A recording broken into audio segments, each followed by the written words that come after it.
Et nous démarrons la rubrique pour la journée d'après-pause avec Kodjovi Bitonou qui a parcouru une fois encore les canards pour nous. Kodjovi Bitonou, bonjour. Bonjour Jolie Tondi, bonjour également à nos amis téléspectateurs. Alors, la journée considérée seule mais sabbatique aura-t-elle été fructueuse pour nos confrères? Plus ou moins, parce que c'est vrai, la fête du mouton n'a pas été donc du lest pour ce qui concerne la une des journaux, mais ne fait pas les grands titres. Vous savez, il y a beaucoup plus dans la République que célébrer donc la fête des moutons. Il n'y a que les libertés individuelles et collectives sont menacées. Il n'y a que des mesures de restriction, également des mouvements ou regroupements et autres sont prises sous la rupture. Autant de sujets donc, qui préoccupent beaucoup plus les canards que la fête du mouton qui, bon an, mal an, a eu lieu quand même. A eu lieu, oui, en dépit de la morosité. Alors que maintenant, nous avons démarré avec... Le journal La Dépêche qui affiche donc en grand titre, et là-dessus, texte régissant la Cour des répressions des infractions économiques et du terrorisme. C'est bien sûr une loi contraire aux droits fondamentaux, écrit donc ce quotidien. Réforme du code électoral, Social Watch Bénin dénonce et appelle au consensus. Bénin, droits humains, campagne contre la détention provisoire abusive. Le confrère de la matinée, polémique autour du code électoral, les recommandations de Social Watch Bénin pour un consensus politique. Après donc, le décès d'une patiente par supposée erreur médicale, le CNH de Cotonou a signé par voie d'huissier par la famille Nouadro et puis déviance sociétale.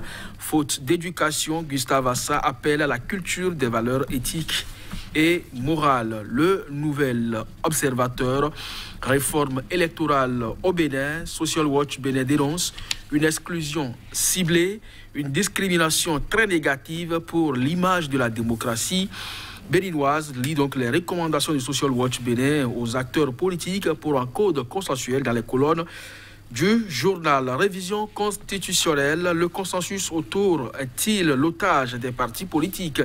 C'est une interrogation. Et puis l'ouverture du dossier Pierre Urbain d'Aïvo. La justice saura-t-elle reconstruire du moins toute la vérité sur la disparition sans parti pris? Les résultats du test d'ADN connus, mais non divulgué. Puis quotidien Matin Libre, législative 2019, le Parlement tente ses nouveaux visages. Vous avez donc la photo de ceux qui aspirent donc siéger à la 8e législature.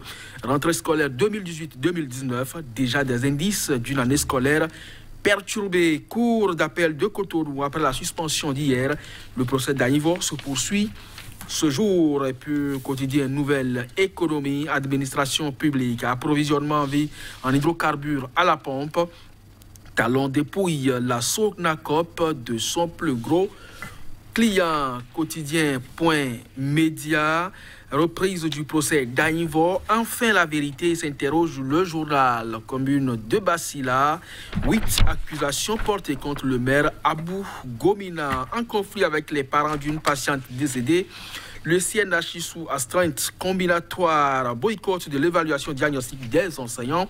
Saliman Karimou menaçant envers les fautifs. Et puis police républicaine, 3 agents présentés au tribunal d'Akplaoui ce jour. Merci, Kodjovi.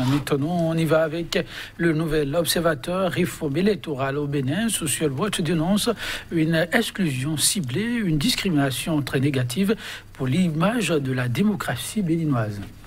Ce n'est pas nouveau. Social Watch, depuis Gustave Assa jusqu'à aujourd'hui à la coordonnatrice, n'a pas manqué donc de tirer sur la sonnette d'alarme quand ça ne va pas dans la République. Les mesures restrictives de liberté, que ce soit des universités, aux partis politiques, en passant par les syndicats, eh bien, sous la République, ça ne manque pas. C'est presque un quotidien donc, pour les Béninois, on en est habitué. Maintenant, si cette organisation de la société civile tire la sonnette d'alarme, je crois que les autorités doivent donc être beaucoup plus regardants. Et le chef de l'État, comme je l'ai dit la dernière fois, et je le rappelle encore une fois, il a dit qu'il n'est pas sourd et qu'il n'est pas têtu non plus. Donc, il reste toujours disposé à écouter et également faire marche arrière si c'est nécessaire. Je crois que pour ce qui concerne donc les lois électorales aujourd'hui en étude au Parlement, eh bien, les mesures qui peuvent participer d'une certaine exclusion d'une frange de la population ou en même temps empêcher la compétition d'une manière ou d'une autre, surtout au plan financier, doivent donc faire objet d'une étude minutieuse au niveau du gouvernement afin que le chef de l'État puisse quand même trancher la question, parce que ça revient davantage au devant de l'actualité, mais pas d'une très belle illustration pour la vitalité de la démocratie. Alerte, mais à la une de la dépêche après le Nouvel Observateur, test régissant la Cour de répression des infractions économiques et du terrorisme, une loi contraire aux droits fondamentaux. Des images à l'appui illustrant le désastre. Moi, je pense bien qu'il faut encourager ces mesures parce que ce soit le PRPB à la démocratie, Mathieu Kérékou est passé. Les gens ont fait 10 ans, ils ont dit après nous, c'est nous. Aujourd'hui, ils ne sont plus aux affaires et ils sont poursuivis d'une manière ou d'une autre dans le cadre d'une certaine malversation. Ça voudra simplement dire que les normes qui sont aujourd'hui taillées sur mesure, juste pour viser certaines personnes, à partir du moment où elles seront régies et donc en application dans la République, les uns et les autres passeront forcément devant. Donc, oui, le journal a fait ce titre. Ce n'est pas que je m'oppose forcément à ça, mais je pense quand même que si l'on veut vraiment développer nos États sur le continent africain, l'on doit pouvoir arrêter donc la guerre. Cesser donc de chercher la tête sur la tête du chauve le pou.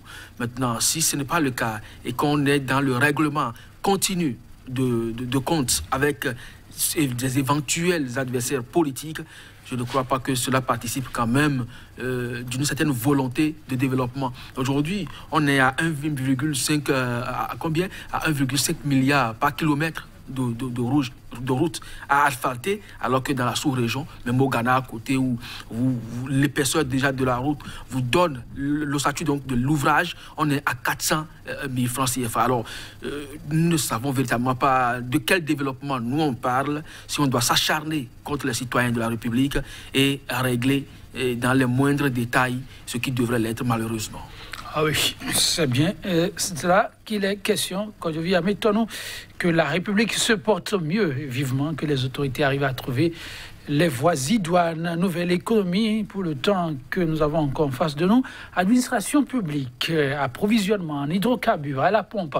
Talon dépouille la Sonacop de son plus gros client, affiche nouvelle économie. Oui, nous devons être heureux parce que Jéhovah est là pour nous servir. Jéhovah, c'est Dieu. Donc c'est désormais la station ou la structure qui désormais est habilitée à fournir dans les tout prochains jours de l'hydrocarbure à l'administration publique. L'essentiel, comme vous l'avez dit. Vous parlez d'une station, des centres privés là, Sonacop public. Rien qu'à circuler un peu dans la ville économique du Bénin, juste Cotonou, réaliser avec moi le constat que un peu à tous les coins de rue, vous avez cette station qui, flambant neuve, construit chaque jour des stations. Je ne sais pas comment et sur quel budget et cette société s'est en tout cas greffée pour réaliser autant d'infrastructures en un temps record. Il s'agit d'un opérateur vertueux qui serait derrière ces constructions. Qu'à cela ne tienne, j'avais dit que Dieu est à notre service désormais. Jéhovah, paraît-il. Donc à partir de cet instant, encourageons le mouvement, puisque ce n'est pas la Sonacop qui aujourd'hui sera donc la première société à être liquidée. Vous vous rappelez le cas de Coteb, de la Sonapra et beaucoup d'autres qu'on ne peut pas citer. Donc il en va ainsi de la République. Vous pensez qu'on va vers une liquidation de la Sonacop? Si c'est le mot que vous trouvez juste, je vous l'accorde. Mais je crois qu'il y a mieux que ça. En tout cas, quand je vis à Métonon, on m'annonce de l'autre côté que je peux encore vous garder pour quelques minutes. Alors, je fais mon arrêt sur Point Média, qui revient sur un gros dossier qui a secoué la République au temps fort du régime comment ça s'appelle déjà? La refondation. C'est la refondation. Oui. Et oui, il y a tellement de terminologie au Bénin. Oui, refondation, c'est bien cela. Et maintenant, c'est la rupture. Reprise du procès d'un Ivo affiche Point Média. enfin la vérité? Une grosse interrogation, car ils sont nombreux les Béninois à vouloir savoir ce qui s'est réellement passé dans ce dossier. J'aurais bien voulu que vous repreniez le journal Le Nouvel Observateur pour lire en sous-titre ce qui a été écrit donc à propos de ce même article.